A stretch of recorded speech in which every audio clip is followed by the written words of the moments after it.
नाजरीन आदाब, आप देख रहे हैं INN चैनल की खास पेशकश खास बात। मैं हूं शेख अहमद अली। तेलंगाना में इंतखाबी बिगुल बच गया है, जिसके साथ ही रियासत में सियासी जंग शुरू हो गई।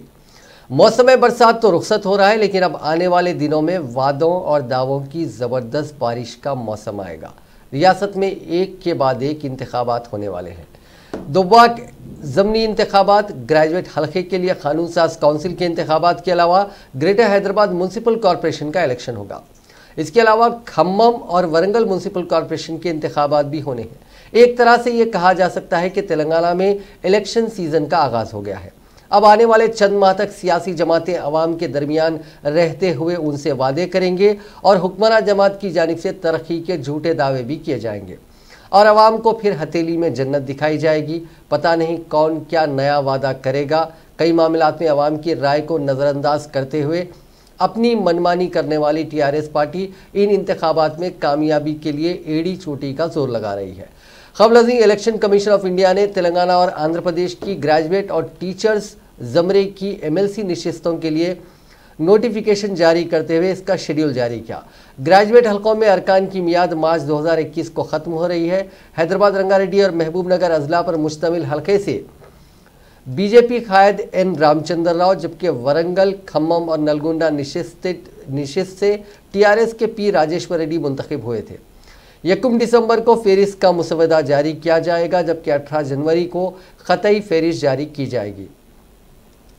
साबिक़ में ये इंतखाबात कब और कैसे हुआ करते थे, अवाम को इसकी खबर भी नहीं होती थी।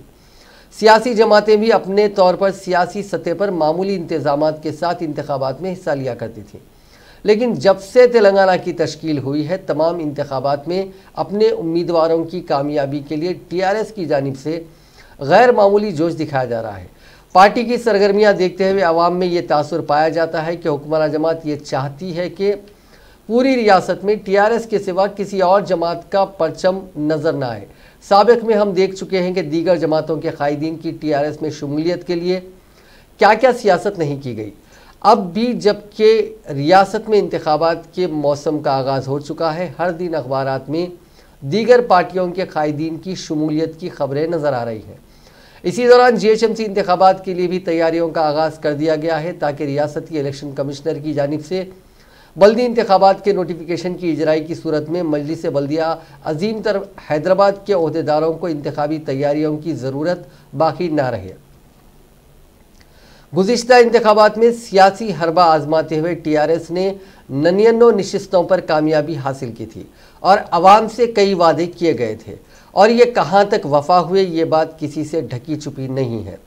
देखना यह है कि इस मर्तबा क्या होता है, क्योंकि अवाम बाशऊर है और वो जानते हैं कि TRS ने कितने वादे पूरे किए हैं। हालांकि जमहूरियत में अपोजिशन की एक अहमियत होती है, लेकिन मरकज़ में बरसर इख्तिदार भारतीय जनता पार्टी और तेलंगाना की हुक्मरान जमात तेलंगाना राष्ट्र समिति दोनों का अपोजिशन के ताल्लुक से यकसा रवैया है। दोनों को भी अपोजिशन जमातें बर्दाश्त नहीं होती हैं। BJP हो या TRS, दोनों की नज़रों में हमेशा अपोजिशन खटकती है। पार्लियामेंट में BJP और असम्बली में TRS की हरदर्मी का मुजाहरा आपने कई मरतबा देखा होगा। हुकूमत को मुनासिब मशवरे और तजावीज़ पेश करने वाले कायदीन पर पलटवार करना इन दोनों जमातों का महबूब मशगला है। अवाम के हक़ में आवाज़ उठाने पर अपोजिशन जमातों के मौक़िफ़ पर ही तनकीद की जाती है। इस वक्त पूरे मुल्क में ज़रई असलाहत बिल्स पर किसानों में नाराज़गी पाई जाती है, लेकिन रियासत तेलंगाना में इसका कहीं भी दूर दूर तक असर नहीं नज़र आता। हालांकि चीफ मिनिस्टर तेलंगाना चंद्रशेखर राव ये कहते हुए नहीं थकते कि ये बिल्स किसानों के मफादात के ख़िलाफ़ हैं। सिर्फ ज़बानी जमा खर्च से काम लिया जाता है, लेकिन एक किसान की जानिब से भी एहतजाज नहीं किया जाता। क्या वजह है कि BJP के फैसलों के खिलाफ सिर्फ ज़बानी बयानबाजी से काम लेते हुए TRS अपनी जिम्मेदारी से राह फरार इख्तियार कर रही है। हालांकि साबिक़ में कई मौक़ों पर TRS ने दीगर रियासतों के साथ मिलकर मरकज़ के खिलाफ आगे बढ़ने के दावे कर चुके हैं। अब जबकि ज़मीन से जुड़े किसानों के मसले पर अजीब व गरीब हिकमत अमली इख्तियार किए हुए हैं, समझ में नहीं आता कि उसे क्या नाम दिया जाए। जहां एक तरफ मुल्क की कई रियासतों के किसान एहतजाज कर रहे हैं, वहीं तेलंगाना में खामोशी है, जिसे देखकर ऐसा महसूस होता है कि किसानों का इस मसले से कोई सरोकार ही नहीं है। दूसरे किसान एहतजाज कर रहे हैं। हमारी रियासत में नए रेवेन्यू एक्ट की मंजूरी की तायद में किसानों को जश्न मनाने पर मजबूर किया जा रहा है। उनकी ट्रैक्टर रैलियां निकाली जा रही हैं। टीआरएस इस इकदाम के जरिए मरकज को क्या पैगाम दे रही है, अवाम उसे देख रहे हैं। इन हालात को देखते हुए किसान खुद ये समझने से कासिर हैं कि आया ये जश्न का मौका है या अफसोस का। रेवेन्यू एक्ट से किसानों को क्या फ़ायदा होने वाला है, ये बात काबिल गौर है। जबकि ज़रूरी असलाहत बिल से किसानों को जो नुकसान होगा वो उनके लिए नाकाबिल तलाफ़ी नुकसान साबित होगा। टीआरएस का ये कदम रोते हुए किसानों के आंसू पोंछने और उनके साथ खड़े होने के बजाय सियासी मफादात की खातिर बीजेपी की बिलवास्ता तायद है। दरअसल हिंदुस्तान गांव में बसता है। किसानों की हालत ज़ार मजीद अबतर हो जाएगी। ज़रूरी असलाहत के तीनों बिलों से मुल्क की बड़ी आबादी की ज़िंदगी मुतासिर होगी, क्योंकि हिंदुस्तान की आधी से ज़्यादा आबादी की रोज़ी रोटी खेती बाड़ी पर मुनहसिर है। इसके बावजूद बिलों को कभी भी किसानों के सामने नहीं रखा गया और ना ही इस ताल्लुक़ से उनके कायदीन से कोई राब्ता किया गया। एक ऐसे वक्त में जबकि मुल्क के किसानों को हुकूमत की तरफ से मज़ीद ताउन और अपनी रोज़ी रोटी के तहफ़्फ़ुज़ की सख्त ज़रूरत है, इन बिलों के सबब उनसे वो मामूली ताउन भी छिन जाने का ख़तरा है जो उन्हें अब तक हासिल था।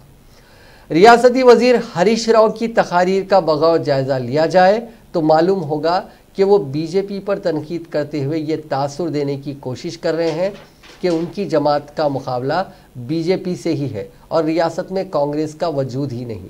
वो अपनी तकारीर के ज़रिए ये साबित करने की कोशिश कर रहे हैं कि टीआरएस बीजेपी के मुकाबिल है, लेकिन दर हकीकत ये मुकाबला नहीं बल्कि बीजेपी की तायद है, क्योंकि रियासत के किसानों को एहतजाज से दूर रखना बीजेपी की तायद ही तो है।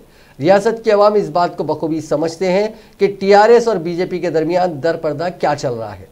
रियासत में बीजेपी के खिलाफ तूफ़ानी बयानबाजी की जाती है, लेकिन पार्लियामेंट में अक़लियतों से जुड़े अहम मसाइल पर या तो मरकज़ की तायद की जाती है या फिर टीआरएस के अरकान खामोशी अख्तियार करते हुए ऐवान से बाहर चले जाते हैं। किसी मसले पर मुखालिफत ना करना जाहिर सी बात है कि तायद ही है।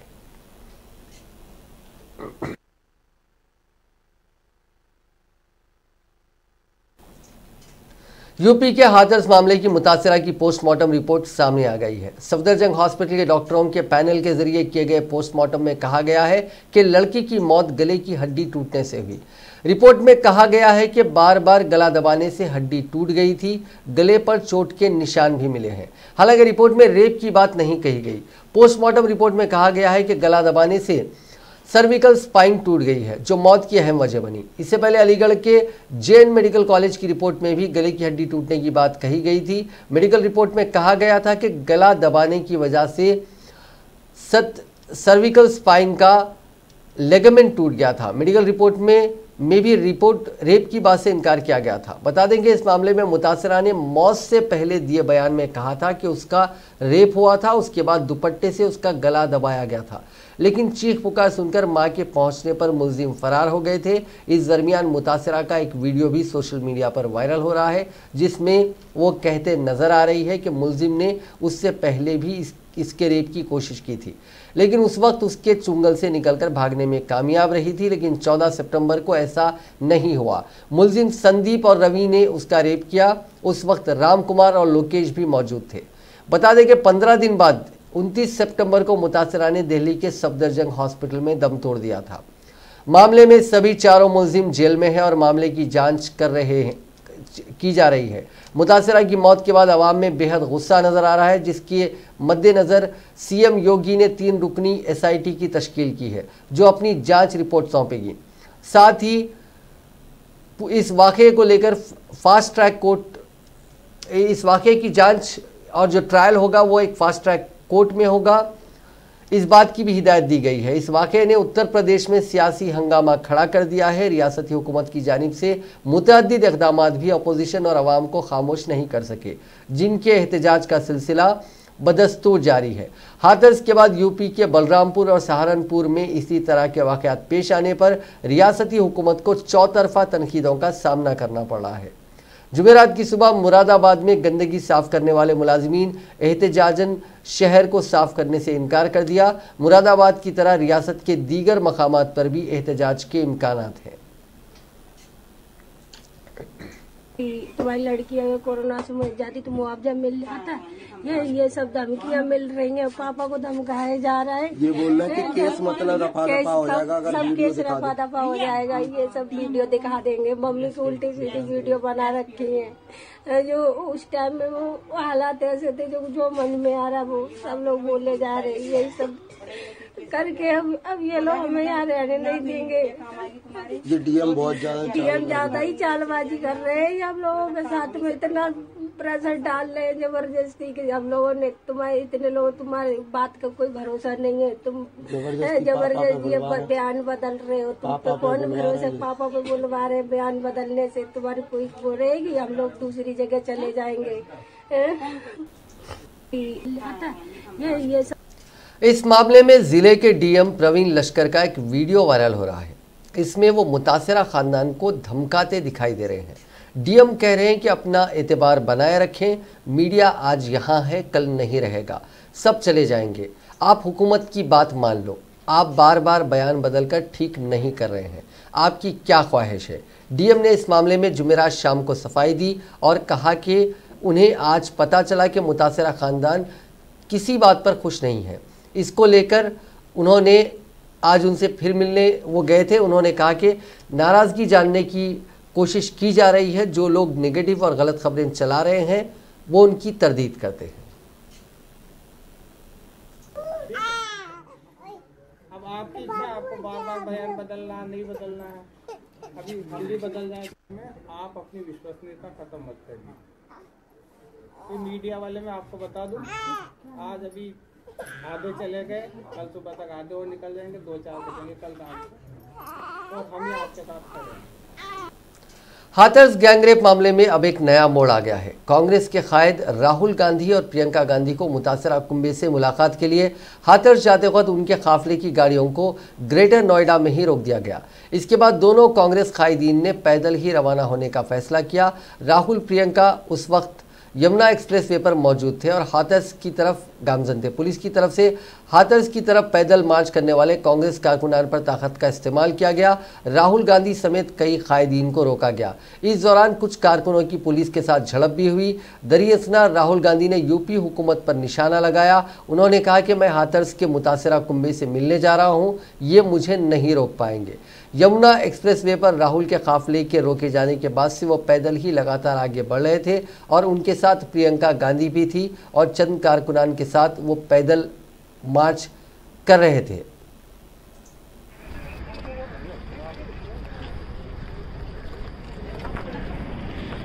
दलित की बेटी को इंसाफ दो, भैया भैया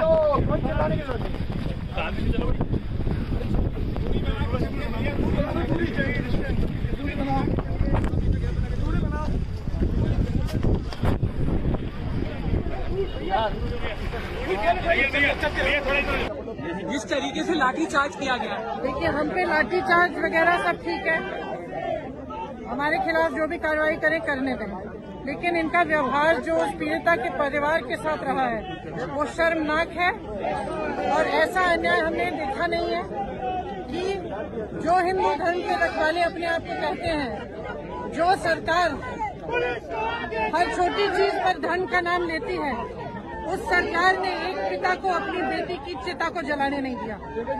ये अन्याय है और ये व्यवहार है उनका उत्तर प्रदेश के वासियों के साथ। मैम कहा जा रहा है कि हाथरस की जो बेटी है उसको 2 बार मौत हुई, एक बार दरिंदों ने मौत दी, दूसरी बार उत्तर प्रदेश की सरकार ने मौत दी, उस पर क्या कहेंगे? मैं सहमत हूँ आपसे, बिल्कुल सही कहा। योगी सरकार को आप कुछ कहना चाहेंगे? जब ऐसा हादसा होता है तो सरकार की जिम्मेदारी होती है कि वो परिवार को, पीड़िता को पूरी तरह से सहायता दे, उनकी सपोर्ट करे, उनके लिए न्याय दिलवाए, उसके बजाय उल्टा। सुप्रीम कोर्ट ने जुमेरात के रोज कहा कि माशी सुस्त रवि का बोझ तनहा मजदूरों पर नहीं डाला जा सकता, जो माशी सरगर्मी की रीढ़ की हड्डी है। और गुजरात हुकूमत के नोटिफिकेशन को फैक्ट्रियों को मजदूरों को ज्यादा वक्त और ओवर टाइम मुजरत की अदायगी से मुस्तस्ना करार देने से इनकार कर दिया। जस्टिस DY की सरबराही में बेंच जज चंद्रचूड़ ने कहा कि अदालत को जारी वबाई उमूर के दरमियान फैक्ट्रियों को दरपेश माली परेशानियों के बारे में जानकारी है और लॉकडाउन की वजह से भी ये माशी सुस्त रवि मजदूरों पर बोझ नहीं डाल सकती और जारी वबाई बीमारी इस कानूनी शक को मुस्तरद करने की एक मजबूत वजह नहीं बन सकती जो मजदूरों को विखार और मुनासिब उजरत का हक फराहम करती है। अदालत आलिया ने नोट किया कि गुजरात हुकूमत के जरिए मजदूरों के कानूनी हुकूक को ख़त्म नहीं करना चाहिए था क्योंकि वबाई मर्ज मुल्क की सलामती को ख़तरा बनाने वाली दाखिली हंगामी सूरत हाल नहीं है।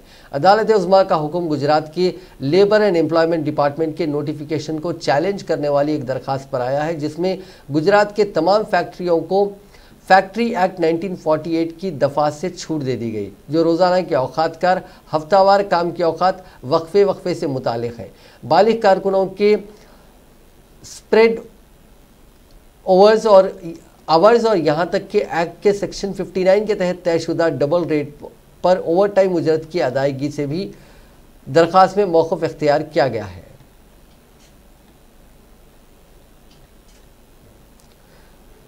ताज़ा तरीन सरकारी आदाद शुमार के मुताबिक साल 2019 में हिंदुस्तान में रोज़ाना 79 कत्ल की वारदात रिपोर्ट हुई हैं जबकि इस साल के दौरान अगवा के कुल वाक़यात में से तकरीबन 66% में बच्चे शिकार हुए हैं। नेशनल क्राइम रिकॉर्ड ब्यूरो यानी NCRB के आदाद शुमार के मुताबिक 2019 में कत्ल के मजमूई तौर पर 28,918 वाक़यात दर्ज हुए हैं जिनमें 2018 के मुकाबले 0.3% 0.3% की मामूली कमी वाक़ हुई है। आदाद शुमार के मुताबिक कत्ल के 9,516 मामलात में कत्ल का मकसद मुतनाज़िया था और 3,833 मामलात में कत्ल के पीछे की वजह ज़ाती दुश्मनी थी और 2,573 मामलात में फ़ायदा था यानी मर्डर फॉर गेन। साल 2019 में अगवा के मामलात में 0.7% की मामूली कमी वाक़ हुई। आदाद शुमार के मुताबिक 2019 में इन मामलात की तादाद 1,05,037 थी जबकि 2018 में ये तादाद 1,05,734 थी। इसके मुताबिक 2019 में 23,104 मर्द और 84,921 ख़वातीन अगवा के कुल मामलात में शिकार हुई। आदाद शुमार के मुताबिक साल 2019 में इंसानी स्मगलिंग के 2,260 वाक़यात दर्ज किए गए हैं जबकि 2018 में ये तादाद 2,278 थी और मामूली कमी 0.8% रिकॉर्ड की गई। स्मगलिंग के शिकार मजमूई तौर पर 6,616 मुतासरीन में 2,914 बच्चे और 3,702 बालिग शामिल हैं। NCRB ने बताया कि इसके अलावा 6,571 मुतासरीन को स्मगलरों के चुंगल से बचाया गया। स्मगलिंग के मामलात में 5,128 अफराद को गिरफ्तार किया गया।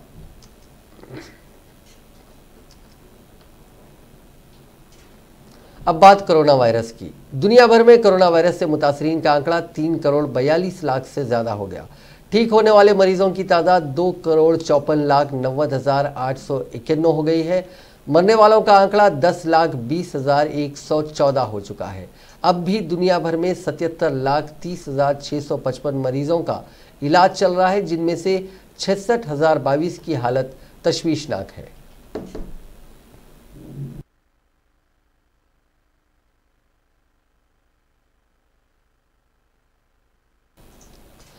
हिंदुस्तान में गुज़िश्ता 2 दिन तक आलमी वबा कोरोना को शिकस्त देने वालों की तादाद नए एक्टिव केसेस से ज़्यादा होने के बाद गुज़िश्ता 24 घंटों के दौरान उनमें कमी नजर आई और इस दौरान जहां 85,376 अफराद कोरोना से सेहतयाब हुए वहीं 86,821 नए केसेस सामने आए जिससे एक्टिव केसेस में 264 का इजाफा हुआ। मरकज़ी वजारत सेहत और ख़ानदानी बहबूद की जानिब से जुमेरात के रोज़ जारी ताज़ा आदाद शुमार के मुताबिक मुल्क में कोरोना वायरस के मुतासरीन की मजमूई तादाद अब 52,73,202 हो गई है। दरिया असना कोरोना से सेहतयाब होने वालों की तादाद अब 52,73,202 हो गई है। मुतासर अफराद के मुकाबले में सेहतमंद होने वालों की तादाद कम होने की वजह से एक्टिव केसेस की तादाद में 264 का इजाफा हुआ और अब ये तादाद 9,40,705 हो गई। क़ब्ल अज़ीं 2 दिन तक मुसलसल सेहतयाब होने वालों की तादाद बढ़ने से एक्टिव केसेस में कमी आई थी। एक्टिव केसेस में मंगल के रोज़ 15,064 और चारशंबे के रोज़ 7,135 की कमी दर्ज की गई थी। गुज़िश्ता 24 घंटों के दौरान 1181 मरीजों की मौत हुई, जिससे कोविड-19 से हलाक होने वालों की तादाद 98,678 तक पहुंच गई। हिंदुस्तान में एक्टिव केसेस का परसेंटेज 16.67 है, जबकि शरह अमवात यानी फैटेलिटी रेट 1.56% है, जबकि रिकवरी रेट यानी सेहतयाब होने वालों की शरह 83.53% हो गई है। कोरोना वबा से सबसे ज़्यादा मुतासिर रियासत महाराष्ट्र है। तेलंगाना में कोविड-19 के मुस्बित मामलात में इजाफा जारी है, क्योंकि रियासत में 2214 नए मामलात दर्ज किए गए हैं, जिसके बाद रियासत में मामलात की तादाद बढ़कर 1,91,386 हो गई है। रियासत में बहैसियत मजमूई अमवात की तादाद बढ़कर 1,135 हो गई है, क्योंकि गुज़िश्ता 24 घंटों के दौरान मजीद 9 अमवात हुई हैं। महकमे सेहत की जानिब से जारी करदा बुलेटिन में कहा गया है कि रियासत में अमवात की शरह 0.56 0.56% है, जबकि मुल्कगीर सतह पर अमवात की शरह 1.56% है। गुज़िश्ता 24 घंटों के दौरान कोविड-19 के 54,443 मायने किए गए, ताहम 1393 नमूनों की रिपोर्ट का इंतजार है। बहैसियत मजबूरी अब तक 30,50,444 नमूनों की जांच की गई है। रियासत में अगर हम केसेस का ब्रेकअप देखें तो जीएचएमसी हुदूद में 305 नए मामला दर्ज किए गए हैं, जिसके बाद ज़िले रंगारेड्डी में 190, मेडचल मलकाजगिरी में 153, नलगुंडा में 140, वरंगल अर्बन में 131, करीमनगर ज़िले में 106 नए मामला दर्ज किए गए हैं। बकिया मामला रियासत के दीगर अजला में दर्ज किए गए। अक़वाम मुत्तहिदा के सेक्रेटरी जनरल एंटोनियो गुतेरेस ने कोविड-19 के इलाज के लिए दुनिया भर में वैक्सीन मुहैया करने की गर्ज से $15 अरब के फंड्स की अपील की है। वो चारशंबे के रोज़ कोरोना वायरस की वबा से मुतालिक एक वर्चुअल कॉन्फ्रेंस में तकरीर कर रहे थे। उन्होंने कहा कि कोविड-19 की वैक्सीन की पेशगी, खरीदारी और ज़ख़ीरा करने के लिए वसाइल की दस्तयाबी नागुज़ीर है, ताकि इस मौके को ज़ाया होने से बचाया जा सके। उन्होंने कहा कि जो ममालिक कोविड-19 की तैयारी और तहकीक पर काम कर रहे हैं, उनके सपोर्ट की भी ज़रूरत है। सेक्रेटरी जनरल का कहना है कि कोविड-19 की वबा को कंट्रोल करने के लिए गैर मामूली काविशें की जा रही हैं, लेकिन इसके बावजूद उसकी तबाहकारियां जारी हैं और गुज़िश्ता हफ्ते इस मोहलिक वायरस से मरने वालों की तादाद 10 लाख से मुतवाजिस हो गई है। उन्होंने कहा कि यह हर मुल्क के कौमी और इक़्तिसादी मफाद में है कि वो टेस्टों और इलाज को बढ़ाने और वैक्सीन की एक आलमी शय के तौर पर दस्तयाबी यकीनी बनाने के लिए मिलजुल कर काम करे। आलमी इदारे सेहत की सरपरस्ती में ACT एक्सीलेटर को मजीद $3 अरब वसूल हो गए हैं। उन्होंने 2 अरब वैक्सीनों की तैयारी और तकसीम, 24.5 करोड़ खुराकों और 50 करोड़ तशखीसी किटों की आइंदा साल दस्तयाबी यकीनी बनाने के लिए $38 अरब की अपील की है। जर्मन चांसलर एंजेला मेर्केल ने इस मकसद के लिए मजीद 10 करोड़ यूरो यानी करीब 11 करोड़ 70 लाख डॉलर देने का वादा किया है। जर्मनी ने इससे पहले 67 करोड़ यूरो देने का वादा किया था। बरतानवी वजीर ख़ारजा डोमिनिक राब ने कहा कि उनके मुल्क ने 25 करोड़ यूरो यानी 32 करोड़ डॉलर देने की हामी भरी है।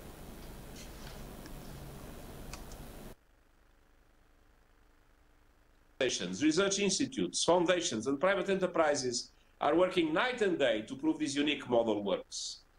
But it needs a quantum leap in support. The $3 billion it has received has been critical for the startup. Now we need to scale up and ensure maximum impact, and that requires an additional $35 billion. That must begin with an immediate infusion of $15 billion. These resources are crucial now to avoid losing the window of opportunity for advanced purchase and production, to build stocks in parallel with licensing, to boost research, and to help countries prepare to optimize the new vaccines when they arrive. We cannot allow a lag in access to further widen already vast inequality. Corona से recover होने वाले हर 10 में से एक मरीज में इसके side effects नज़र आ रहे हैं। इलाज के बाद मरीजों में थकान, चखने और सूंघने की ताकत का चला जाना और फोकस यानी कंसंट्रेशन की कमी जैसे अलामात दिख रहे हैं। ये दावा साउथ कोरिया में हुई स्टडी में किया गया है। कोरोना से रिकवर होने वाले 965 मरीजों पर ऑनलाइन स्टडी की गई। कोरिया के centre centres disease control and prevention के ओहदेदार कॉन जून बुक के मुताबिक 91.1% मरीजों में साइड इफेक्ट दिख रहा है। रिसर्च के मुताबिक 26.2% मरीज रीडिंग पर फोकस नहीं कर पा रहे हैं, उनमें कंसंट्रेशन में कमी महसूस हो रही है। क्विंग पुक नेशनल यूनिवर्सिटी के प्रोफेसर किन शिन वू ने कोरोना से रिकवर हुए 5,762 मरीजों में से 16% कोरोना सर्वाइवर से ऑनलाइन सर्वे किया, जिसमें ये बात सामने आई। प्रोफेसर कॉन के मुताबिक रिसर्च पूरी तरह ऑनलाइन की गई, जल्द ही इस पर और एनालिसिस करने के बाद रिसर्च को पब्लिश किया जाएगा। साउथ कोरिया 16 इंस्टीट्यूशंस के साथ मिलकर एक और स्टडी कर रहा है, जिसमें मरीजों में दिखने वाले साइड इफेक्ट्स के असर को समझने की कोशिश की जा रही है। इस रिसर्च में मरीजों का सीटी स्कैन किया जा रहा है।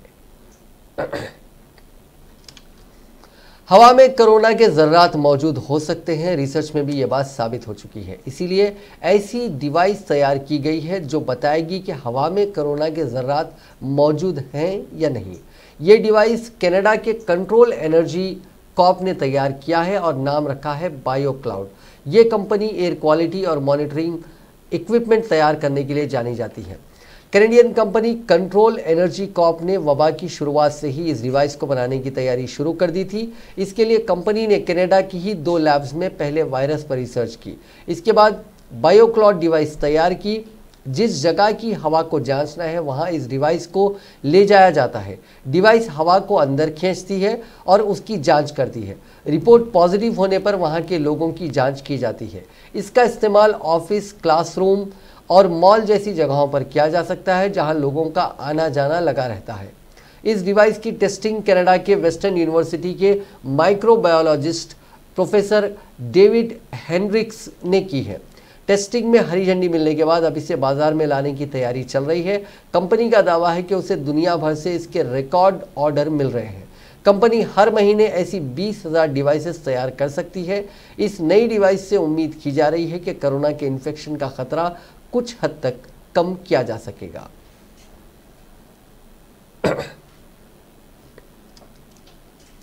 अदालत उज़्मा की तौहीन से मुताल्लिक़ एक मामले में कसूरवार करार दिए गए मारूफ वकील प्रशांत भूषण ने अपने खिलाफ सुनाई गई सज़ा को चैलेंज किया है।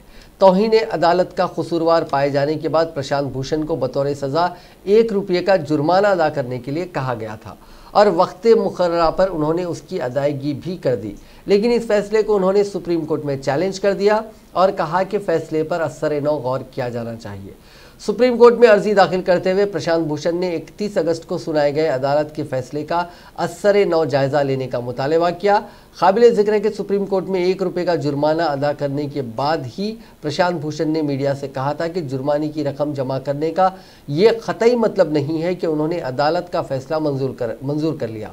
वाज़ेह है कि प्रशांत भूषण ने इससे कबल भी अदालत की तौहीन आमिज़ 2 ट्वीट की वजह से कसूरवार ठहराए जाने के फैसले को चैलेंज कर चुके हैं। उन्होंने अदालत के रजिस्ट्री में तौहीन अदालत मामले में बतौर सज़ा 1 रुपये का अलामती जुर्माना अदा करने के बाद 14 अगस्त के फैसले पर असर-ए-नौ जायजे के लिए अर्जी दाखिल की है। सुप्रीम कोर्ट में यह अर्जी दाखिल करते हुए उन्होंने कहा कि उन्हें कसूरवार ठहराने के फैसले में कानून और दलाइल की नज़र से कई खामियां हैं। जुनूबी अफगानिस्तान में एक फौजी चौकी को निशाना बनाने वाले खुदकश कार बम धमाके में 4 आम शहरियों समेत कम से कम 9 अफराद हलाक हो गए। जुमेरात के रोज सूबे हेलमंद के गवर्नर के तर्जुमान उमर जाविक ने बताया कि खुदकशी हमला नहरी सारा में हुआ, जिसमें एक कमसिन बच्चा और सिक्योरिटी फोर्सेस के 3 अहलकार भी जख्मी हुए। उन्होंने बताया कि जिस वक्त हमलावरों ने चेक पोस्ट को निशाना बनाया उस वक्त कुछ अफराद एक गाड़ी से वहां गुजर रहे थे। इनमें 2 खवातीन की मौत हो गई। फिलहाल किसी दहशतगर्द तंजीम ने हमले की जिम्मेदारी कबूल नहीं की। यह खुदकश हमला ऐसे वक्त में हुआ जब तालिबान और अफगानिस्तान हुकूमत की जानिब से मुकर्रर करदा बाहमी मुज़ाकरातकारों के माबीन तारीखी अमन मुज़ाकरात जारी हैं।